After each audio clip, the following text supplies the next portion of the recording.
Hello again. It's all smiles for the class of 2023 after the Independent Examinations Board, that's the IEB, announced an overall pass rate of 98.46%. That's slightly higher than that achieved by the class of 2022.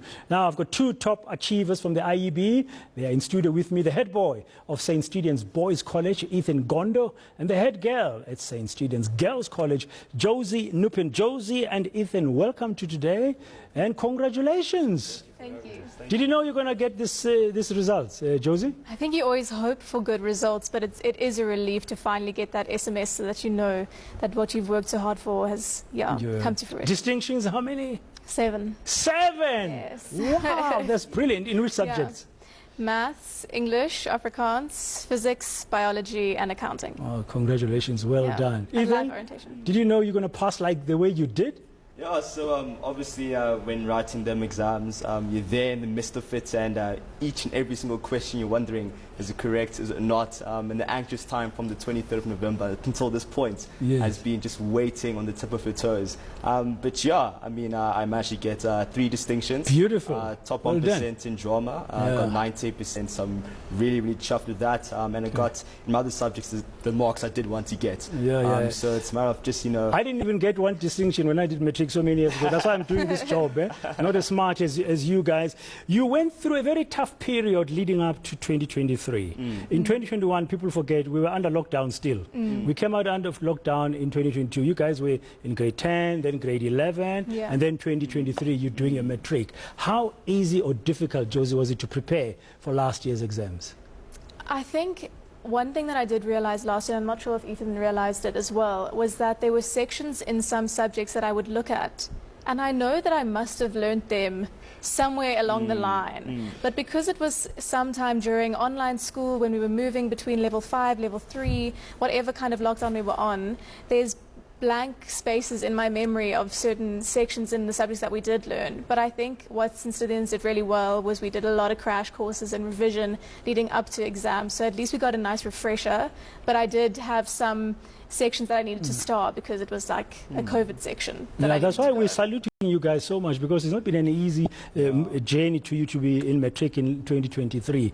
Your preparation, Ethan, how was it? My preparation, it was obviously challenging coming out of COVID-19, especially within 2022, in which the first term was... That was grade 11, eh? Grade 11, in which there were still masks, still on and off, campus. Social distancing. Social distancing, you can name it. And I mean, for us, it was a bit of an interesting time because the balance between online and physical is extremely different. So grasping that and then being able to accumulate the notes, accumulate, the knowledge from our teachers, our fellow friends. And I think as friends, we really helped each other. I've made to, during COVID and post-COVID, we've been together, helping each other out. And as if that was not enough, we've got load shedding, and I'm sure you have to work out your schedules, when to do what and what time you must do it. Sorry, Jozi? Your candlelight studying. Yeah, your candlelight and all those things. But well done, guys. So now you've achieved, Jozi. What's next? What are your plans? Well, I'm hoping to go and study business science at UCT. Business science? Business science, okay. Yeah. Something a bit more broad. I could possibly go into a number of fields from studying business science, and I think having that knowledge about business is also important going into the world of work. And the world of work has changed so much, eh? Yeah, no one really knows what the world of work is. So hopefully a business foundation will be helpful for me. And then I know that whatever I do, I just want to be involved with people, speaking to people, engaging with people, and having those conversations with them that could lead to a better future for South Africa, hopefully. Oh, beautiful. Yeah. And you, Ethan, your plans? Myself, I'm a very big, ambitious person when it comes into commerce. Something I really love to delve myself into.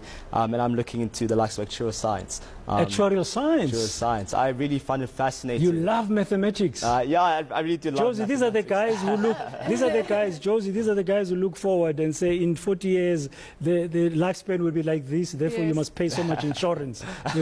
They work in those industries, okay? And I think the profession itself is evolving with technology as well. For all professions, it's imperative for us to keep our toes leveled and to ensure that we are stable with how the world is actually moving and operating. Now, you must have done well in maths. You must love maths. But I hear young people always saying, I'm scared of maths. If somebody was listening to you now, what would your advice be? Should they be scared of maths? And if they are, what can they do not to be scared of maths? So my journey in mathematics is quite funny. I consider it in grade 8. I actually wasn't too good at mathematics at all, and I did despise it. However, I think going into class with an environment in which you're wanting to learn and showing the potential of yourself is the most imperative aspect. I know the boys that I sit next to, such as my friend Luca or Ben or Cameron, they are in a state where they're focusing to get the best results possible for math. And being in such an environment, I think, is really stimulating for all of us. I'd say for young students aspiring to do well in not just mathematics, but in anything else in life, is to surround yourself with the people who are wanting to also achieve what you want to achieve. They'll pull you up together as well as everyone else. And I think that's imperative from all ends, from your friends, your family, and etc. Jozi, your parents must be proud. I mean, your mom is here in studio, but you can't show her on air. Equally, Ethan, your dad. But if another people is watching you now, they were your colleagues at St. Stephen's Girls College. They were in grade 11 last year. Yes. You are celebrating. Now you are moving on. Yes. They are now stepping into your shoes, so to speak. You're going to tackle Matric. What's the best advice you can give them? How should they approach this Matric year of 2024?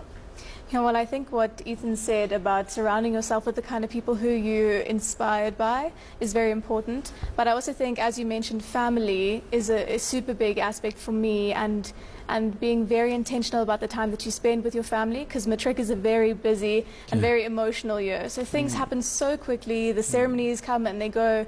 You need to take time to be present in every moment. Good advice. Focus on the work, your work, and just be present whenever you can. Oh, well done. And again, congratulations, guys. Thank you. Congratulations, Ethan and Jozi, and all the best with your future plans.